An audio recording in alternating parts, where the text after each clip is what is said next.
So 1 Kings chapter 20. And Ben-Hadad, the king of Syria, gathered all his hosts together. And there were 32 kings with him, and horses and chariots. And he went up and besieged Samaria and warred against it. Remember, Samaria is the capital city of Israel, which was the northern kingdom. At this time, during Kings, in the book of Kings, you had the northern kingdom, which was Israel, and the southern kingdom, which was Judah. They were split up in the days of Rehoboam, the son of Solomon. So anyway, there was two different kingdoms. Samaria is the capital of Israel. Judah actually was they did pretty good. They had a lot of good, godly kings. But Israel, they started off, Jeroboam started them off on the wrong. He started them off worshiping the calf, worshiping bull gods like they had in Egypt. And it just went downhill ever since. So this Ben-Hadad, the king of Syria, he comes, and you notice he brings with him 32 kings. Remember when George Bush had that alliance in Iraq? The coalition of all these nations again, trying to stop Saddam Hussein. But can you imagine? 32 kingdoms are coming with him against this little place called Israel. And Israel doesn't really have much protection because this is an evil king. And so he came, he besieged the city of Samaria. Now, besieged means pretty much that he surrounded the city. And they used to do this in days of antiquity. They would, because a lot of times you had these walled cities. But the people needed food and water to come into the city. So they would surround the city and cut them off from food and water. Now, some of the great cities, like when we talked in Jonah, remember we got in Jonah, we said there was 650,000 people that lived in Nineveh, and they produced in the city enough food and water right there to take care of 650,000 people. So you couldn't do that to that city.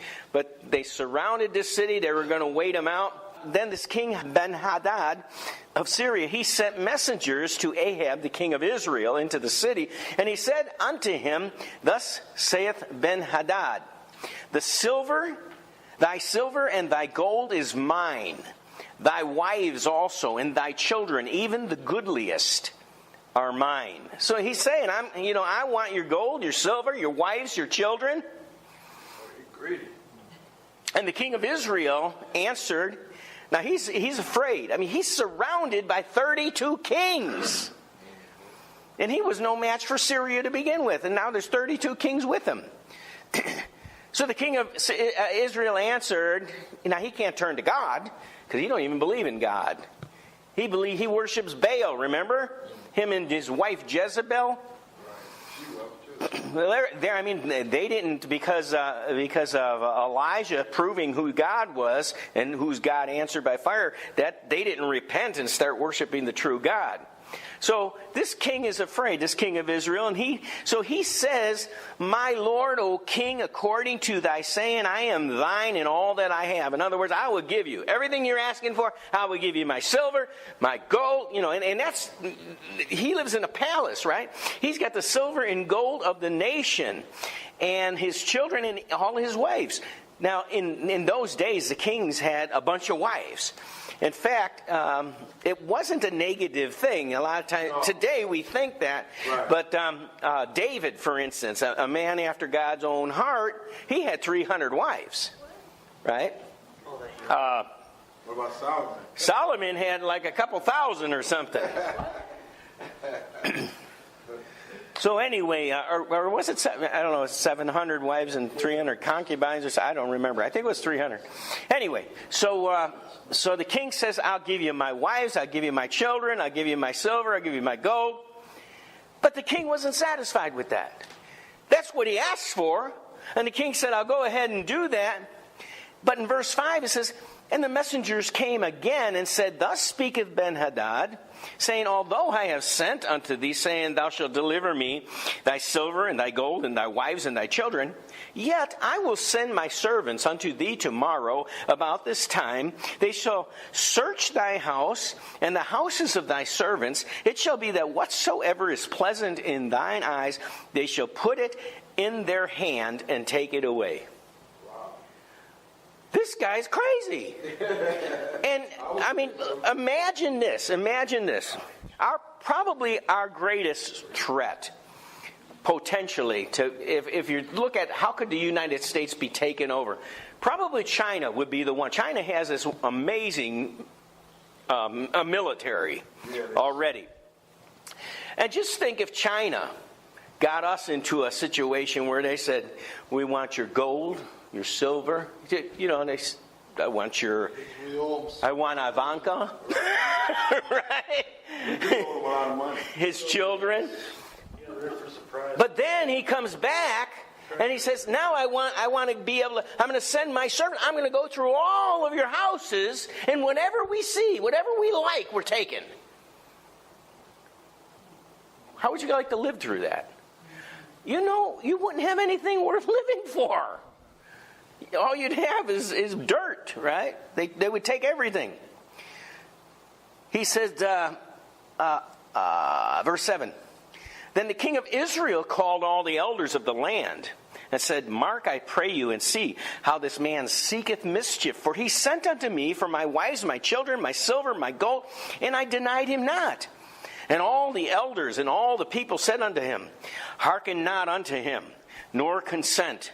Wherefore he said unto the messengers of Benhadad, Tell my lord the king all that thou didst send for to thy servant at the first I will do, but this thing I may not do. And the messengers departed and brought him word again, and Benhadad sent unto him and said, The gods do so unto me, and more also, if the dust of Samaria shall suffice for the handfuls for all the people that follow me. Now this kind of reads pretty rough. We're not really used to that. But what the king is saying is he says, the gods do so unto me and more also, like I'm going to do to you. In other words, there will not be, when I get done with this city and this people and these homes, there will not even be dust. There will not even be enough dust for everyone that's with me to have a handful. That's quite a devastation, is what he's actually cursing them. And the king of Israel, verse 11, answered and said, Tell him, let not him that girdeth on his harness boast himself as he that putteth it off. In other words, he's saying, it's not really, you really shouldn't be boasting about the victory when the war is only going to begin. The king of Israel didn't back down here. But he's in a lot of trouble here. 32 kings against him. And verse 12, it came to pass when Benhadad heard this message as he was drinking. Now he wasn't drinking Kool-Aid. What do you think he was drinking? Lemonade. Alcohol. What my point is, he's getting drunk. The Proverbs actually says getting drunk is not what kings are supposed to, or men in authority are supposed to do. You make a lot of mistakes when you're intoxicated. It came to pass when Benhadad heard this message, we're in 1 Kings 20, verse 12, as he was drinking, he and the kings, so all 32 kings, and they were having this party, right? In the pavilions. And he said to his servants, Set yourself in array. And they set themselves in array against the city. And behold, there came a prophet unto Ahab, king of Israel. Now, remember, King Ahab is a terrible, wicked king, right? But God is watching the whole thing. And God's a little upset that 32 kings are coming against Israel because he still cares about Israel. And so he sends this prophet to Ahab, and he says, Thus saith the Lord, Hast thou seen all this great multitude?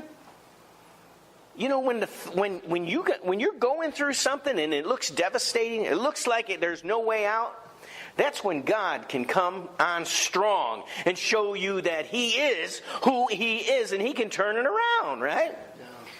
God likes to do that because nobody gets the glory except for God. This is when He can exercise His power. We're talking about like Moses parting the waters, that kind of thing. God gets a lot of glory out of that, right? So God, through the prophet, says, have you seen all this great multitude, these 32 kings coming again? Behold, I will deliver it into thy hand this day, and thou shalt know that I am the Lord. And you'll notice Lord is in capital letters. And when you see Lord in capital letters there in the King James Bible, what it means is that's God's divine name. That's the one true God. Okay, if you see Lord, but it's not in capital, it's not God's name. But He said, you will know that I am Jehovah, or I am Yahweh. However you want to pronounce it. In verse 14, and Ahab said, by whom? God says, I'm going to overthrow all these. And Ahab's like kind of in shock. He says, by whom? Who's going to overthrow? Who are you going to use? And he said, thus saith the Lord, even by the young men of the princes of the provinces. Then he said, who shall order the battle? And he answered, thou. Which means you. You. You're going to do it. And Ahab's like, moi? Right? I mean, he's got to be shaking in his boots, if he had boots. And now remember, he just went through 3.5 years of famine and drought. They're just starting to recover. Right? Yeah. And so he says to the Lord's prophet, he said, by whom? And he said, who shall order the battle? He said, you. Thou will do it. Verse 15, then he numbered the young men of the princes of the provinces, the king did, and they were 232. So God is saying 232 guys He's going to raise up from the kingdom, their royalty, their princes in Israel. And with those 232, with those He's going to overcome all these 32 kings. There's hundreds and probably thousands and thousands, right? There's got to be a multitude of thousands, maybe 200,000. Well, in fact, we'll see.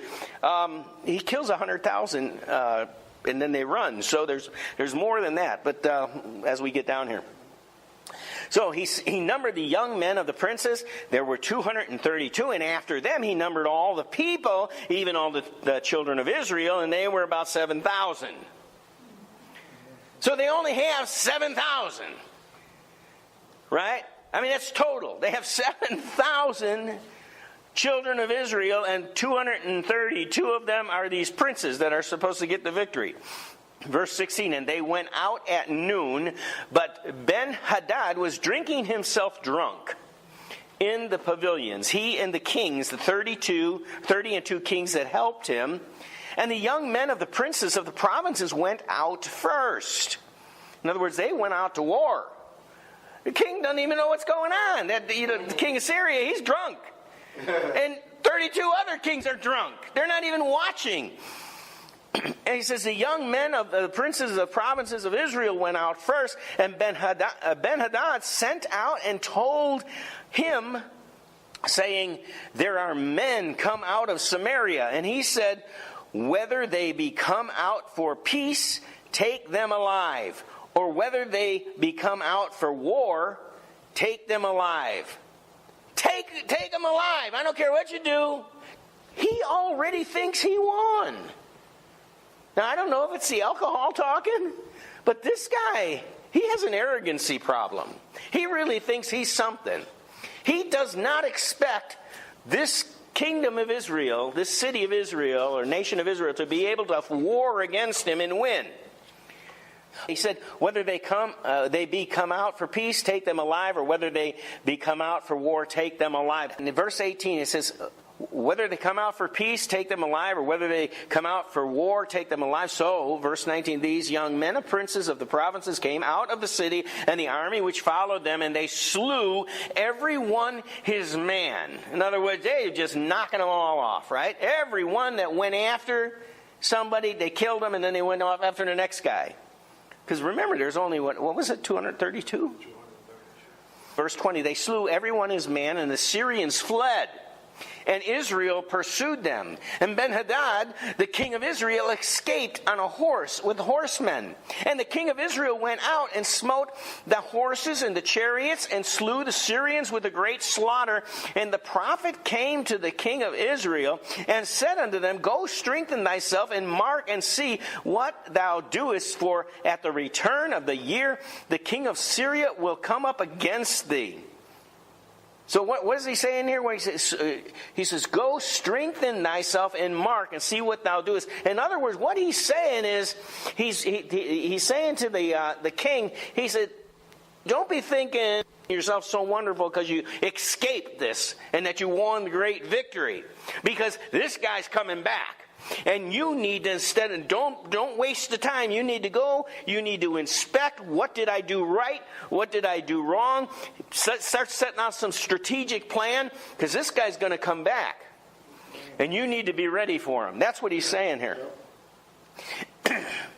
In verse 23, and the servants of the king of Syria said unto him, their gods are gods of the hill. Therefore, they were stronger than we. In other words, they're saying, now they're calling Israel's gods in plural, like they believed in gods, right? There's only one true God. But in all fairness, Israel was worshiping false gods. Remember, they had all these false prophets. And so they were worshiping false gods here. Anyway, it says, They're saying their gods are gods of the hills, therefore they were stronger than us, but let's fight against them in the plain, and surely we will be stronger than them. Because our gods are gods of the plain. And that's folly, complete folly. They've completely missed it. God gave them the victory. God delivered his people, right? It's not because God was the God of the hills. But this king of Syria, he has wise men that aren't so wise.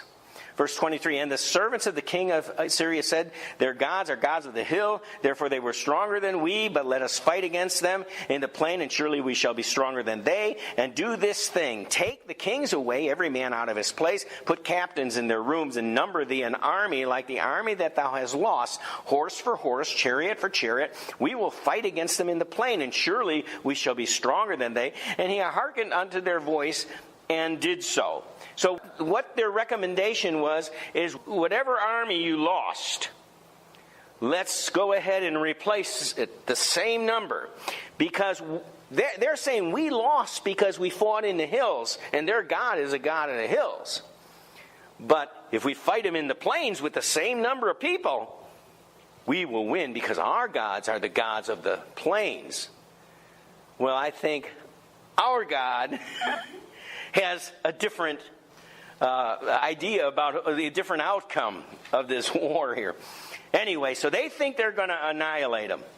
Verse 24, do this thing, take the kings away, every man out of his place, and put captains in the rooms, number thee an army like the army that thou hast lost, horse for horse, chariot for chariot. We will fight against them in the plain, and surely we'll be stronger than they. And he hearkened unto their voice, and did so. And it came to pass at the return of the year that Ben-Hadad numbered the Syrians and went up to Aphek to fight against Israel, just like God's prophet told the king that they were going to come back. And the children of Israel were numbered and were all present and went against them. And the children of Israel pitched before them like two little flocks of kids. But the Syrians filled the country because there were so many of them. And to them it looked like Israel, like a shepherd had two little flocks. That was their army. And this other army, this was massive. 28, and there came a man of God and spake unto the king of Israel. I like when the man of God comes. Now, this is not Elijah, by the way. This is another prophet. You notice he's anonymous. Sometimes you don't always have a prophet that makes a great name for himself. Sometimes you got these faithful prophets that come out of the woodwork. You don't know who they are, but they do these mighty things. They come in the name of God. Not every one of us is going to make a name for ourselves. In fact, we shouldn't be trying to make a name for ourselves. We should just be busy doing what God wants us to do, right? Let the people that want to make a name for themselves, let them have the name for themselves. Verse 29, they pitched one over against the other 7 days, and so it was that in the seventh day the battle was joined. In other words, the Israel pitched next to them. They looked like the two little flocks. There was this massive army, and they sat there looking at each other for about 7 days, and nobody would do anything. And then on the seventh day, Israel went forward into war. Okay? So they crossed the line. You ever see that thing where you got when you're younger, maybe at school there's going to be a fight at school, and so that you got the two boys after school, and the one boy's standing over here and the other boy's standing over here, and they're like, well, come on, you want to take me? Come on, take me. And then the other boy said, he don't want to fight. Neither one of them really want to fight, because they don't know what the outcome is, right? So he picks up a rock, he puts it on his shoulder. He said, knock that rock off. And so he knocks the rock off, and he puts another one up there. Now try that one. And then, but eventually you run out of rocks, right? And the fight is on, right? Well, after the seventh day, the fight was on.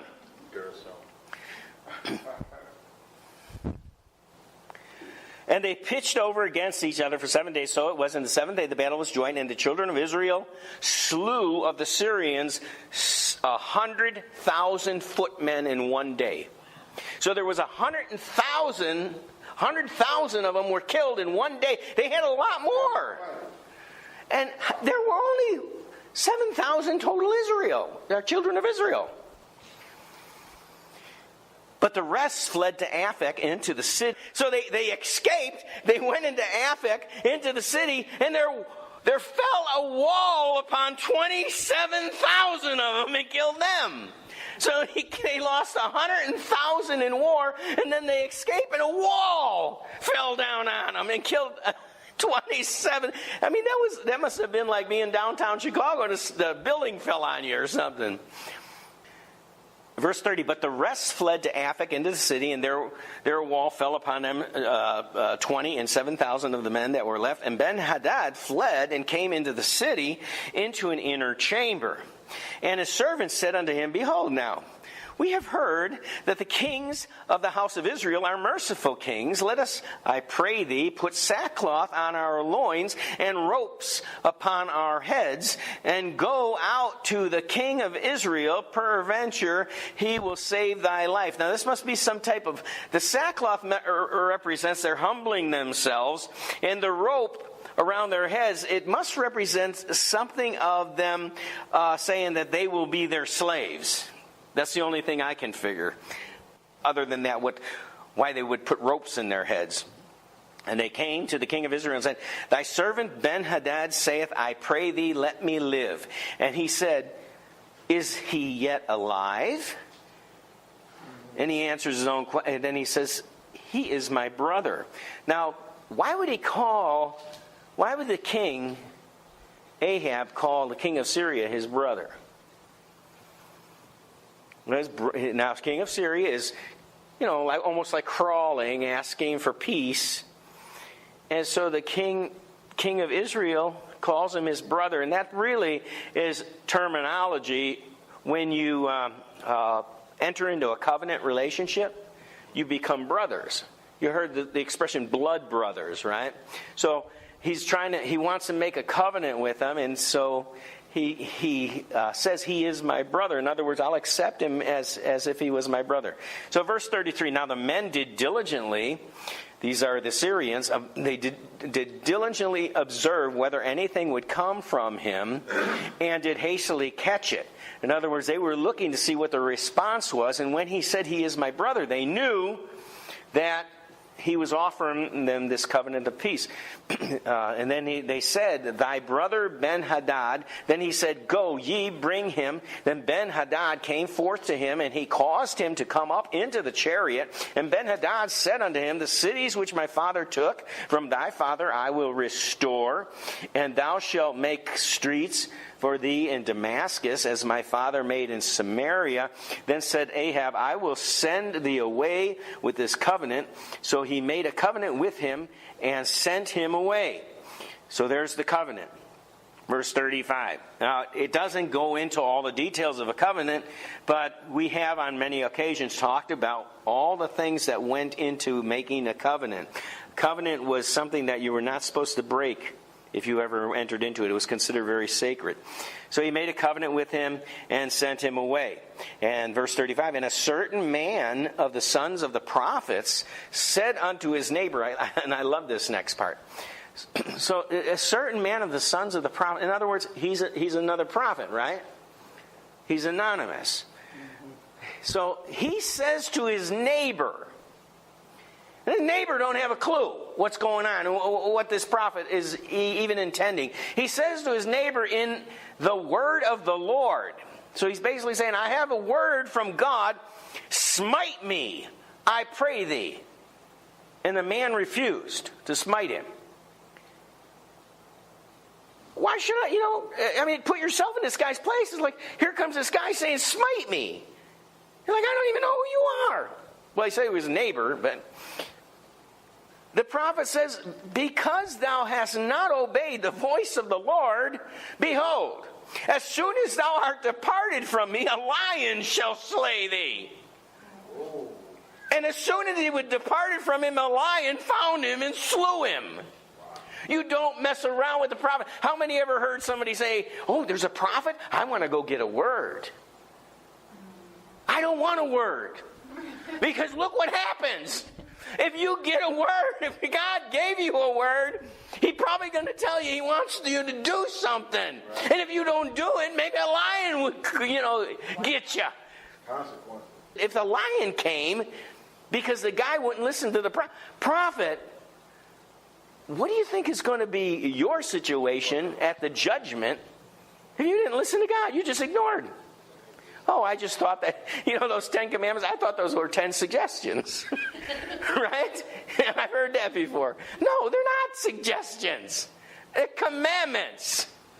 In fact, Jesus said if you look upon a woman and lust after her, you've already committed adultery in your heart. So he made it more difficult than the commandments of the Old Testament. But there will be a period of judgment. I don't think that there's going to be a lion come and devour us. I believe we're saved by grace. But we could lose a lot of rewards, and that's the thing I think that should drive us to want to serve God. And actually, love of God ought to be what drives us. But verse 37, now this prophet finds another man. Now, I don't know if the guy was standing there watching. He might have been the next neighbor. He might have saw the prophet come over to the neighbor and say, smite me. He goes, no, I won't. And a lion gets him, right? So he goes to the next guy. He says, smite me. And they go, okay, right? Now, I don't know what he saw. But he says he found another man. He says, smite me, I pray thee. And the man smote him, so that in smiting he wounded him. And a bear came and got him. No, that doesn't say that. It doesn't say. No, he did what he was supposed to do. But the guy wounded the prophet. But the prophet asked for it, right? So the prophet departed and waited for the king by the way and disguised himself with ashes upon his face. Oh, now I see why he wanted to be wounded. He wanted to look like he came out of battle. They just had that great battle, right? So the prophet departed, waited for the king by the way, and disguised himself with ashes upon his face. And as the king passed by, he cried unto the king, and he said, thy servant went out into the midst of the battle. And behold, a man turned aside and brought a man unto me. Now he's making up the story. It didn't really happen. But he's going to use this story to get a message to the king. So he says, like Jesus spoke in parables, right? So he's telling this story.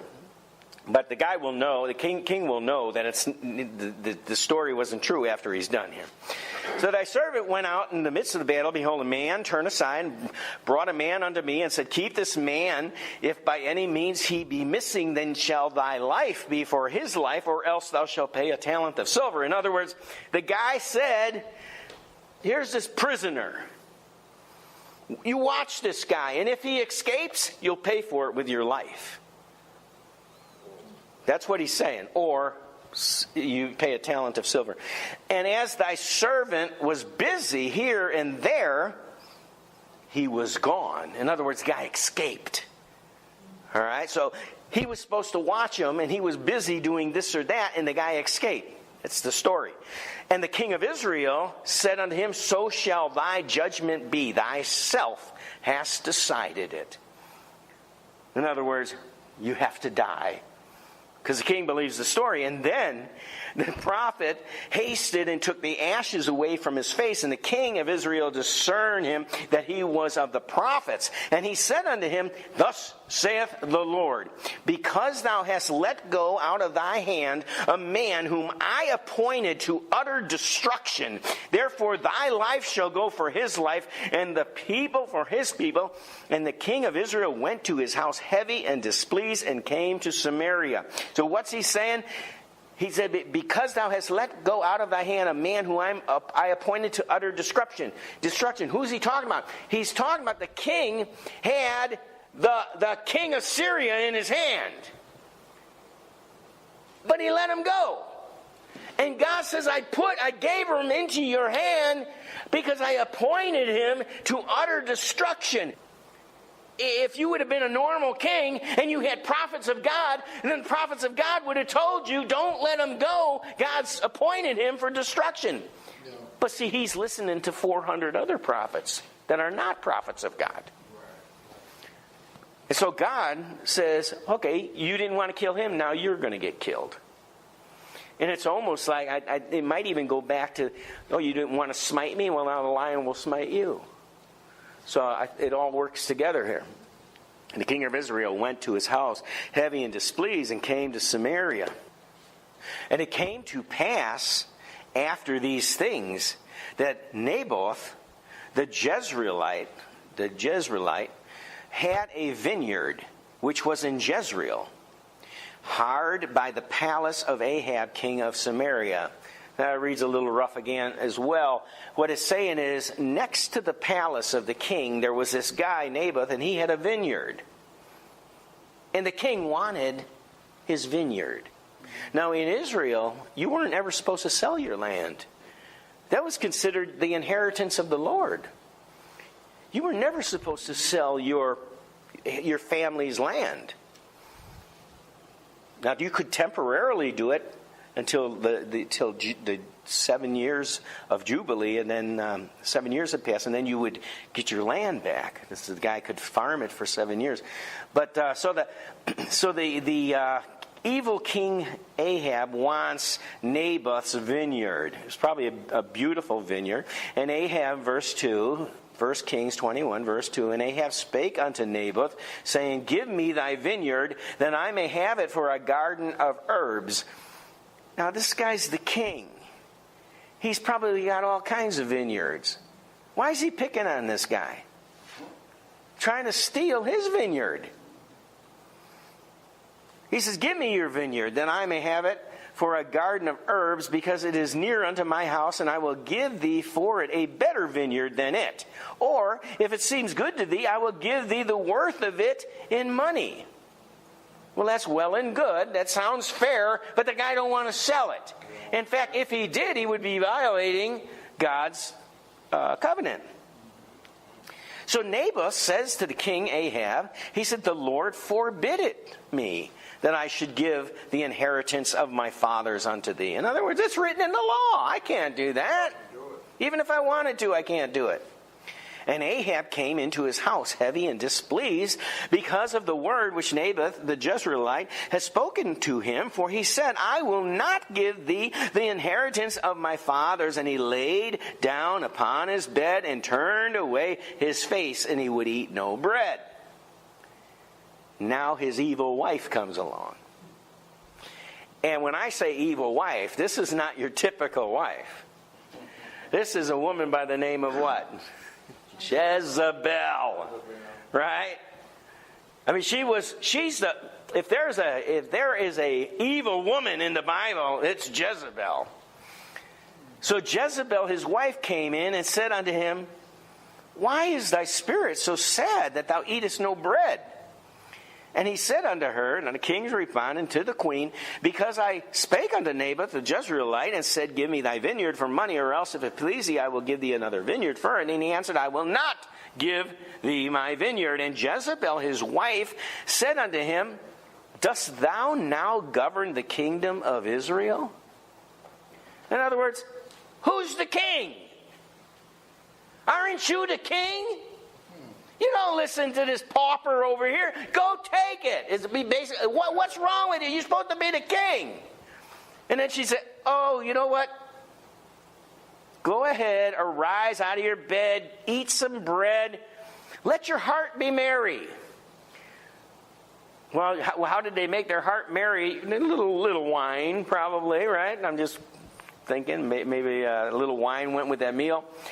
I will give you, Jezebel said, I will give you the vineyard of Naboth the Jezreelite. So she wrote letters in Ahab's name and sealed them with his seal, sent the letters unto the elders and to the nobles that were in the city dwelling with Naboth. And she wrote in the letters saying, Proclaim a fast, set Naboth on high among the people, and set 2 men, sons of Belial, that's sons of the devil, before him, to bear witness against him, saying, Thou did blaspheme God and the king, and then carry him out and stone him that he may die. That's the plan. Now, Naboth, he's completely innocent. He obviously is a God-fearing man, because he said, I can't do what you're asking because the covenant of God. Right. Jezebel always stirred him up, always pushed him into worse sin.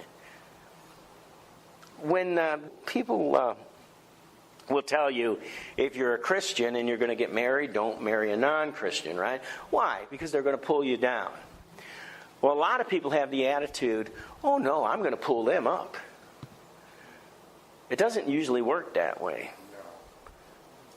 Usually you have all this hardship and you pull them down. Well, in this case, they were complimenting each other, because Ahab was dirty, rotten scoundrel, and his wife was worse than him. And so if he had any redeeming qualities, she was pulling him down, right? They were both sinking in the mud and the quicksand. So the plan is to have these 2 guys bear false witness against Naboth and say that he blasphemed God and the king, and then stone him.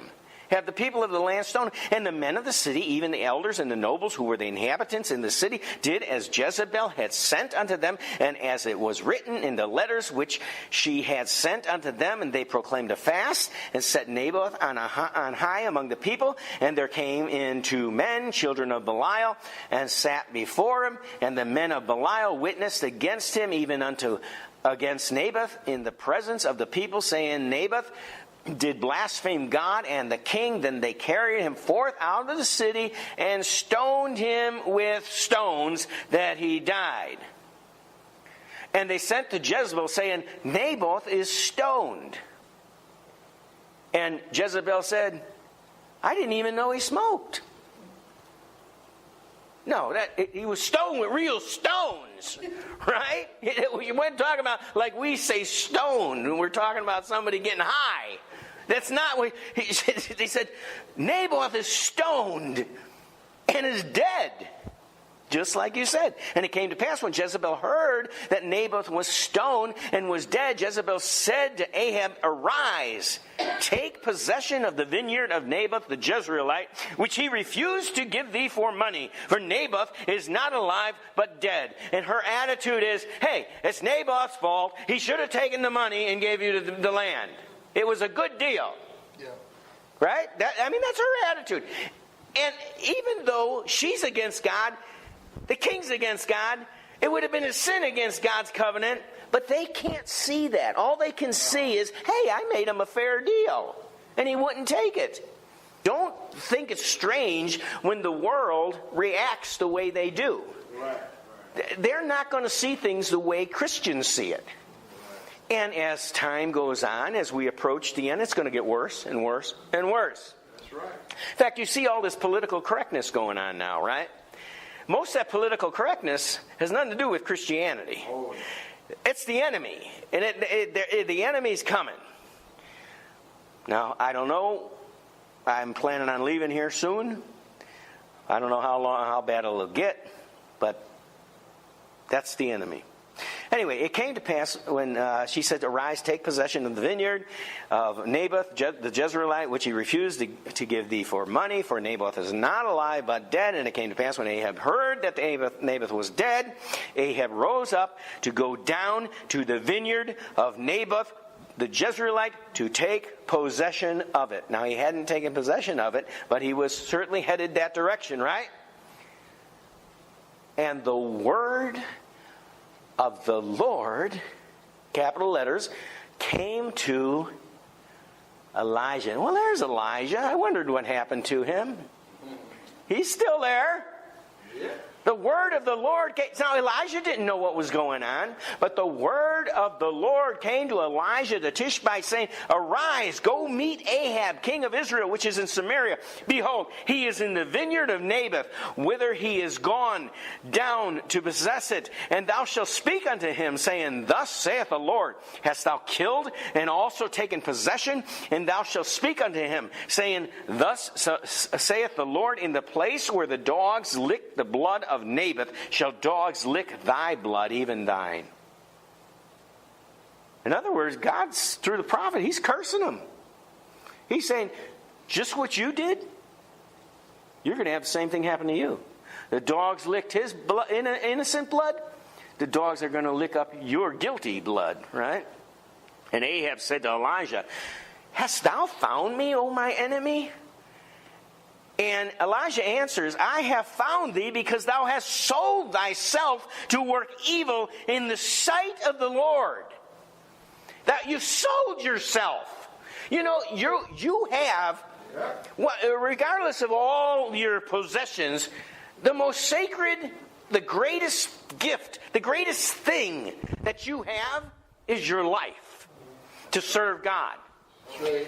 And he has sold himself to work evil in the sight of the...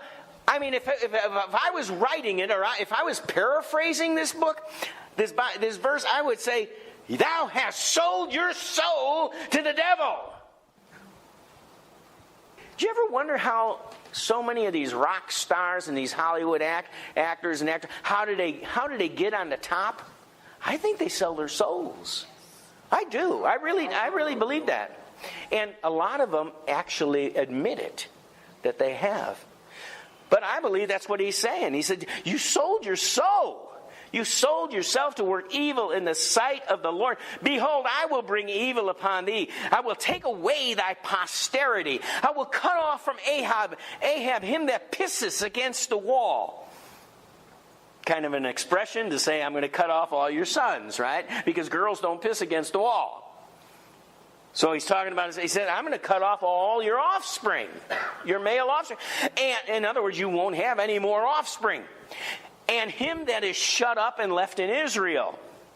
And will make you thine house like the house of Jeroboam, the son of Nebat, and like the house of Baasha, the son of Ahijah, for the provocation where thou hast provoked me to anger and made Israel to sin. And these two people that were mentioned had led Israel into great sin. And Ahab's going to join them.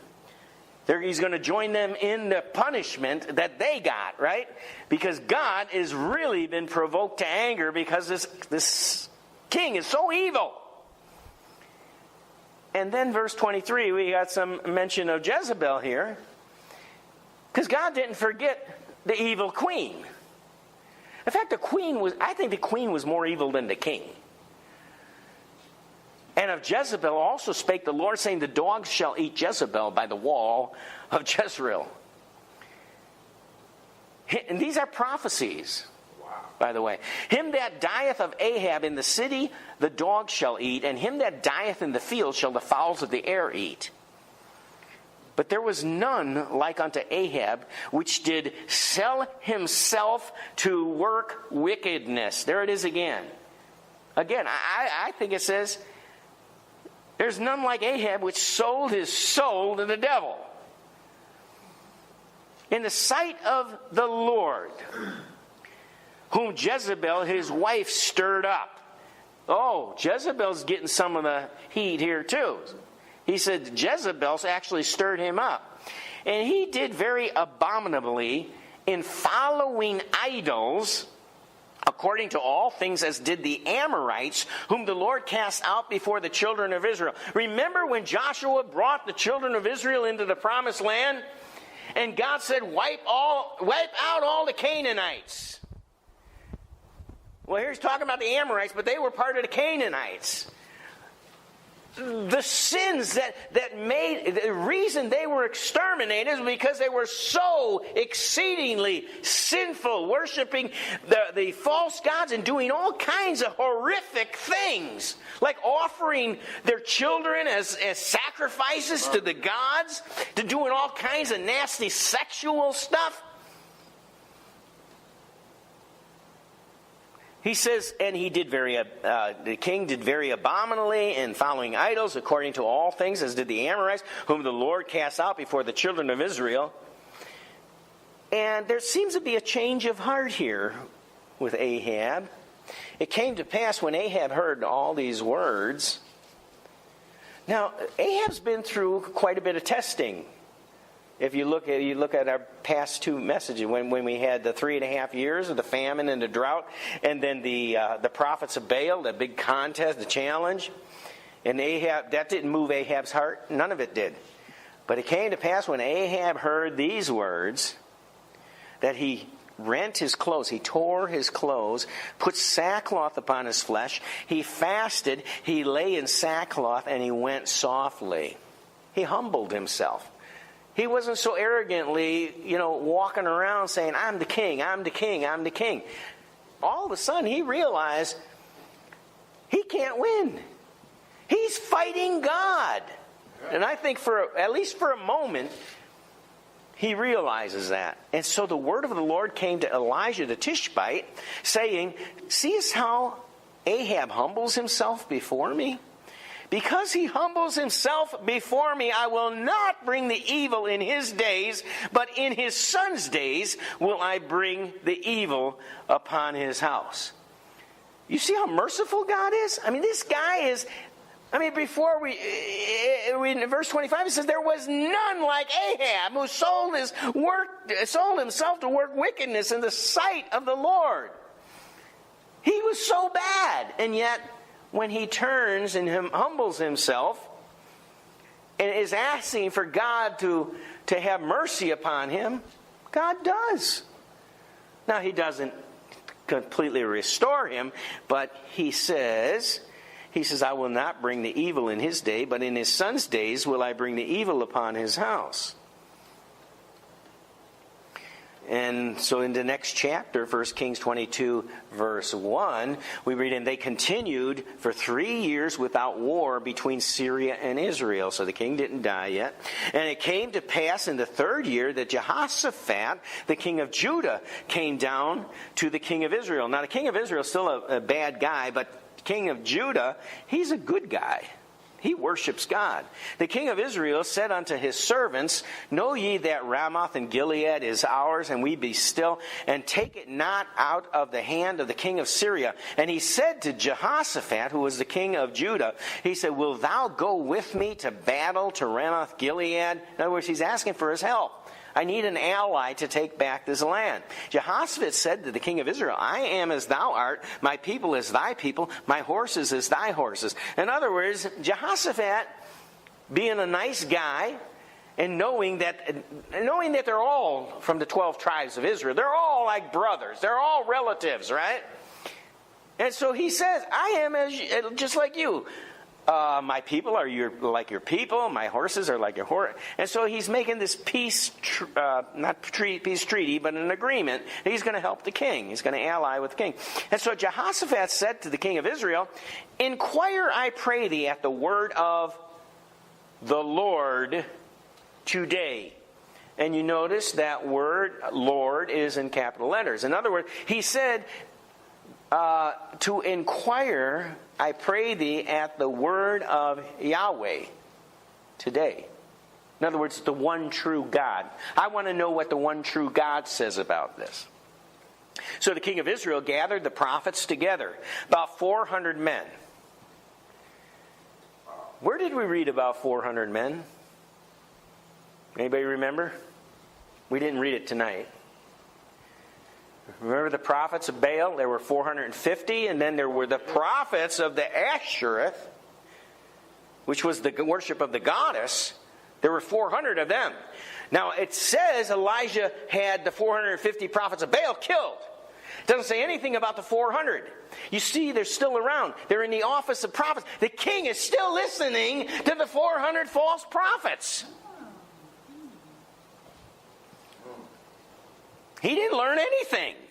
Evidently he didn't. The king of Israel gathered the prophets, about 400 men, and said to them, "Shall I go against Ramoth Gilead to battle, or shall I forbear?" And they said, "Go up, for the Lord shall deliver it into thy hand, the king." They gave him a good report, which is what false prophets do. Did you know? Don't be surprised. False prophets do not tell you the truth. That's why they're false. Right?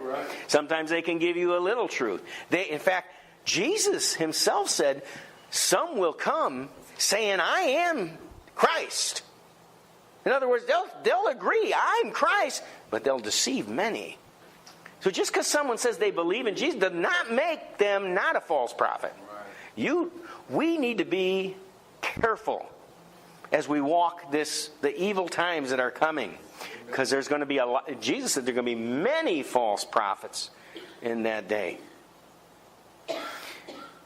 So they all said, "Go up, for the Lord shall deliver it in the hand." And Jehoshaphat, he's a wise guy. I mean, not a wise guy, but he's a wise king. And he does love the Lord. And he leads his people to worship. The people of Judah, he leads them to worship the true God. And so Jehoshaphat says, "Is there not a prophet of Yahweh besides these, that we may inquire of him?" Is there any prophet out there that speaks to the true God? He doesn't want to hear what these 400 say. And the king of Israel said to Jehoshaphat, "There is yet one man, Micaiah, the son of Imlah, by whom we may inquire of the Lord, but I hate him, for he does not prophesy good concerning me, but evil."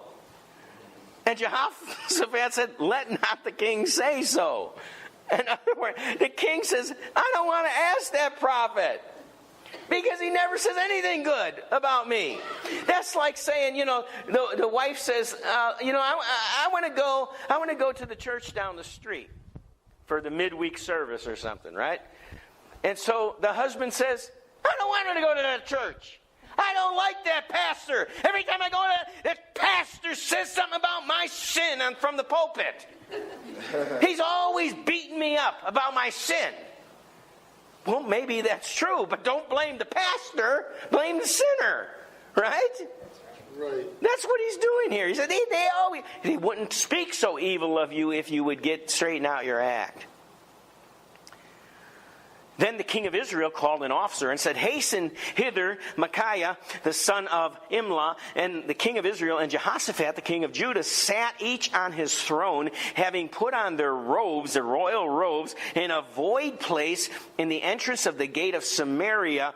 And all the prophets prophesied before him. Now what's that saying is, at the city gate, right in front of it, there was a place that nothing's growing. There's no vineyard there. There's no trees. It's a void place. A void means empty. All right, so there's this place, a good place for a meeting, I would say. And that's what they did. And the two kings in their royal robes stood there in front of all the people, where all the people were gathered, so that the people could hear what these prophets would say. And all the prophets prophesied before him. And Zedekiah, the son of Chenaanah, made him horns of iron. And he said, Thus saith the Lord, with these shalt thou push the Syrians until thou hast consumed them. Horns of iron. So in other words, here comes this prophet with these horns of iron. You think, if you were the king, wouldn't this kind of alarm you? That's what he's doing. He said, with these horns, right? You would think, duh, I don't want to go anywhere near those horns, right? But that's what he's doing. And he said, with these horns, we shall push the Syrians until they have consumed them. And all the prophets prophesied so saying, Go up to Ramoth Gilead, prosper, for the Lord shall deliver it into the king's hand. And the messenger that was gone to call Micaiah spake unto him, saying, Behold now, the words of the prophets declare good unto the king with one mouth, or one voice. Let thy word, I pray thee, be like the word of one of them, and speak that which is good. So the guy's trying to give this prophet of God a heads up. You know, this is what everybody's saying. So if you can just say the same thing. So what does Micaiah say? He said, As the Lord liveth, what the Lord saith unto me, that will I speak. So he came to the king, and the king said unto him, Micaiah, shall we go up against Ramoth Gilead to battle, or shall we forbear? And he answered him, Go and prosper, for the Lord shall deliver it into the hand of the king. But he's being sarcastic, and the king knows it. And the king said, How many times shall I adjure thee that thou tell me nothing but that which is true in the name of the Lord? In other words, don't be sarcastic. Don't just say it, mock me. Tell me what the Lord's telling you. And he said, Hear thou therefore the word of the Lord. I saw the Lord sitting on his throne. So obviously he had some sort of a vision about this. And all the host of heaven was standing by him on the right hand and on the left. And the Lord said, and this right here, this little bit of scripture is a really good illustration of what goes on in the spirit world, by the way. You wonder sometimes why it seems like the whole world is against you. Well, look what happens. And you can read the book of Job. You get kind of the same idea here. So here's the Lord sitting on the throne, verse 19. All the hosts of heaven standing by him on his right hand and on his left. And the Lord said, Who shall persuade Ahab that he may go up and fall at Ramoth Gilead? And one say on this manner, and another said on this manner. And then there came forth a spirit and stood before the Lord and said, I will persuade him. I'll do it. I know what to do. And the Lord said, Well, wherewith, or how will you do it? And he said, I will go forth, and I will be a lying spirit in the mouth of all his prophets. So there's a spirit, there's some sort of angel or something that's going to be lying spirit in the mouth of all the prophets, for 400 prophets, right? Wow. What I think's going on, I think it's Satan. And I think Satan said, I will get 400 of my demons to enter into the 400 prophets, and I'll tell them what to say, and they'll all lie. And that's what's going on. And that's why when you look at the media, that they're all saying the same thing, and they're all lying. Because they're all joined together with the same demons. That's a little bit from the book of Ron. So, verse 23, Behold, the Lord has put a lying spirit in the mouth of all these prophets, and the Lord has spoken evil concerning thee. But Zedekiah, the son of Chenaanah, went near and smote Micaiah on the cheek, and said, Which way went the Spirit of the Lord from me to speak unto thee? So, after this guy said, this prophet talks about those iron horns, then the true prophet of God starts speaking, telling him the truth. I saw the Lord, and the whole host was before him on the left and on the right. And then this lion spirit came up there and said, I will be a lion spirit, and all the 400 prophets. And this other prophet gets mad because all the attention's on the true prophet. You want to make somebody mad in church? No, you probably don't want to. But the way to do it is take their seat. notice we all probably pretty much sit in the same location? And people get uncomfortable. Especially, I mean, you look and you don't know this person. What are they doing in my seat? Especially happens when you go up, you leave your seat, you go up here, you play the guitar, and then you come back down and somebody's in your seat. So I leave my bag in my seat. Anyway, but people get upset, and that's when I go to a new church, I'm afraid to sit down. I like to sit in front so I can watch what's going on. But there's a lot of people; those front rows are pretty much taken. So you never know who you're going to offend. So anyway, this Zedekiah, son of Chenaanah, went near and he smote the prophet Micaiah on the cheek and says, "Which way went the Spirit of the Lord from me to speak unto thee?" In other words, when did the Spirit leave me? The Holy Spirit leave me to go into you so you could speak for the Lord. And you'll notice it says here, he was actually saying, went the Spirit of Yahweh or the Spirit of Jehovah. So he said he was talking about the Spirit of God, the true God. Well, he never had the true Spirit of God. He's one of the ones that had the lying spirit, right? So Micaiah said, "Behold, thou shalt see in that day when thou shalt go into the inner chamber to hide thyself." In other words, this false prophet is trying to make a statement saying that this prophet, that he's got the true message. This prophet does not know what he's talking about. So his response is, "Behold, thou shalt see in that day when thou shalt go into an inner chamber to hide thyself." Hide thyself from what? Hide themselves from the wrath that's going to come upon you.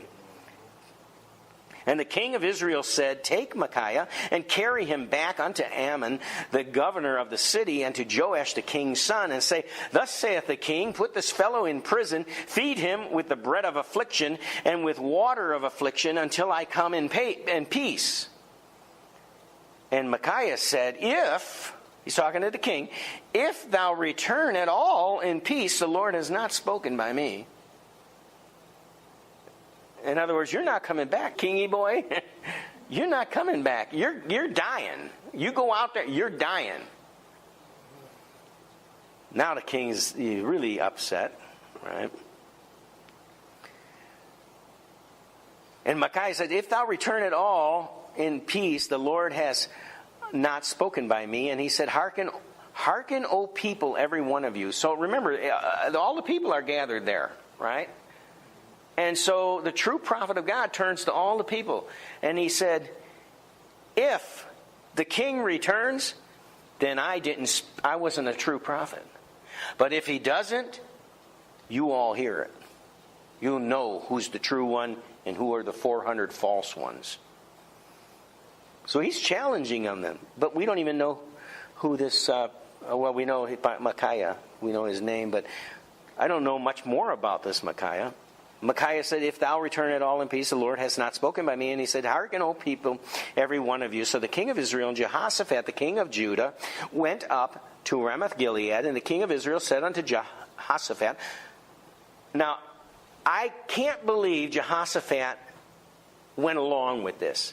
Remember, they both had royal robes, right? Now they're going into war, and the King Ahab, knows that he's supposed to get killed, right?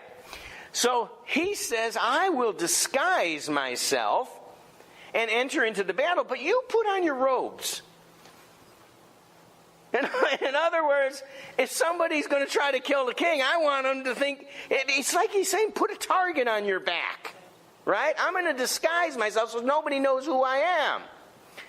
So he's trying to avoid being killed. Because he's scared, because the prophet told him he's not coming back. He said, "But you put your robes on," and the king of Israel disguised himself and went into battle. But the king of Syria commanded his 32 captains, the 32 captains that had rule over his chariots, saying, "Fight neither with small nor great, save only with the king of Israel." In other words, when you go into war, I don't want you to spend time trying to kill other people. I want the king dead. That's what he said. I want the king of Israel dead. So spend your time going after him. And it came to pass, when the captains of chariots saw Jehoshaphat, they saw the royal robe, they said, surely it is the king of Israel. And they turned aside to fight against him, and Jehoshaphat cried out. And then they knew it wasn't the king of Israel. It was the king of Judah. And it came to pass, when the captains of the chariots perceived that it was not the king of Israel, that they turned back from pursuing him, and a certain man drew a bow at a venture and smote the king of Israel between the joints of the harness. Now, what it's saying here, he pulled back his bow, a certain man pulled back his bow, it said on a venture. In other words, it was kind of like random. He wasn't aiming or anything. He just pulled back his bow, and it went right into the heart of the king. So a certain man drew his bow at a venture and smote the king of Israel between the joints of the harness. Wherefore he said unto the driver of the chariot, turn thy hand and carry me out of the host, for I am wounded. The battle increased that day. So they couldn't get the king out. And the king was stayed up in his chariot. And there was a standing up in his chariot all that time against the Syrians. And he died in the evening. And the blood ran out of his wound into the midst of the chariot. And there went a proclamation throughout the host about going down of the sun, saying every man to his city and every man to his own country. Remember, that was the prophecy. The prophet said that would happen. For they are like a flock, like sheep without a shepherd. So the king died and was brought to Samaria, and they buried the king in Samaria, and one washed a chariot in the pool of Samaria. The dogs licked up his blood. Remember the prophecy? Yeah. The dogs licked up his blood, and they washed his armor according to the word of the Lord which he spake. Now the rest of the acts of Ahab, and all that he did, and the ivory house which he made, and all the cities that he built, are they not written in the book of the Chronicles of the kings of Israel? So the book of Chronicles is different than the book of Kings. They seem very similar, and they're talking about a lot of the same stuff, but you need them both, okay? Because some stuff is in one and not in the other. And what they're saying is these other acts of Ahab are written in Chronicles, in the book of Chronicles. And so Ahab slept with his fathers, and Ahaziah, his son, reigned in his stead. And Jehoshaphat, the son of Asa, began to reign over Judah in the 4th year of Ahab, king of Israel. And Jehoshaphat was 35 years old when he began to reign. He reigned 25 years in Jerusalem. His mother's name was Azubah, the daughter of Shilhi. And sometimes when you read these kind of things, you're wondering like, wait, give me all those details. Right? I mean, if it's going to do me any sense, I really have to study to try to... Who are these people? Why are you telling me this? But it's very important that these things are throughout the Bible, because that's how they can go from the New Testament. They can go from Jesus' genealogy all the way back to Adam because of things like this. And not only that, they know when Jesus was born. And by that, they can go backward through the whole Old Testament, all the way back to the time Adam was created, and know what year it was. And don't let anybody tell you about evolution and the earth being created billions of years ago, because according to the Bible, it was 6,000 years. Now, very few Christians, they say they're Christian, but very few are believing that anymore. The ones who believe the word, what were you saying? Pre-academic race? No, I'm not talking about pre-Adamic race. That's another thing. I'm talking about going to Adam from Jesus, from today back to Adam is only about 6,000 years. And you can, if you lose the genealogy through the Bible, you can map it out, and you get a chronological Bible, and it actually has the dates in there, so you can follow it chronologically. You can follow it along. Verse 43, and he walked. Who walked? Jehoshaphat walked in all the ways of Asa, his father. I wanted to turn. We'll come right back to this, but I wanted to show you what it says about his father. 2 Chronicles, chapter 14, verse 2, and this is talking about Jehoshaphat's father, Asa, or Asa, however you say, Asa. And Asa did that which was good and right in the eyes of the Lord his God. He took away the altars of the strange gods in the high places. He brake down the images. He cut down the groves. He commanded Judah to seek the Lord God of their fathers and to do the law and the commandment. He took away out of all the cities of Judah the high places and the images, and the kingdom was quiet before him. Who could ask for a better king? See how good of a man this was? That was Jehoshaphat's father. And he built fenced cities in Judah, for the land had rest. And he had no war in these years, because the Lord had given him rest. Therefore he said to Judah, let us build these cities, and let's be like Donald Trump and make walls. And there's nothing wrong with walls. The good king made walls to protect his people. And I give you that for free. But I wanted you to see how this Asa was. Let's go back to 1 Kings now, where we were. Okay, so verse 43, we were talking about Jehoshaphat. It says, he walked in all the ways of Asa, his father. In other words, he did good things too. Remember I said he was a good king. And he tried to be just like his father was. He walked all in the ways of Asa, his father. He turned not aside from it, to the left or to the right, doing that which was right in the eyes of the Lord. Nevertheless, the high places were not taken away, for the people offered and burnt incense yet in the high places. So there was still problems of people worshiping false gods in the high places. But what he was able to do, he did. That's what it's saying. He's a good king. God loves this king. Now the rest of the acts of Jehoshaphat and his might that he showed and how he warred, are they not written in the book of the Chronicles of the kings of Judah? And the remnant of the Sodomites, which remained in the days of his father Asa, he took out of the land. Now, what were Sodomites? Giants. These were male temple prostitutes. And they engaged in all kinds of sexual stuff. Yeah, I've heard of something like that. Including sodomy. Right. And they were called Sodomites. They weren't called Sodomites because they came from Sodom. They were called Sodomites because that's the way they lived. And those sexual sins that were wrong in the day of Sodom and Gomorrah, they were wrong in this time too. That's right. And so the king took care of them. And the remnant of the Sodomites, which remained in the days of his father Asa, he took out of the land. And there was no king in Edom. A deputy was king. And Jehoshaphat made ships of Tarshish to go to Ophir for gold. But they went not. Why? Because the ships were broken at Ezion-Geber. Now, what do you mean the ships were broken? It doesn't say how they were broken. But some type of calamity, maybe a tornado, came through and broke up all the ships. It doesn't say, but it leaves it like nobody knows. These ships were just broke. It could have been just one angel that demolished the ships.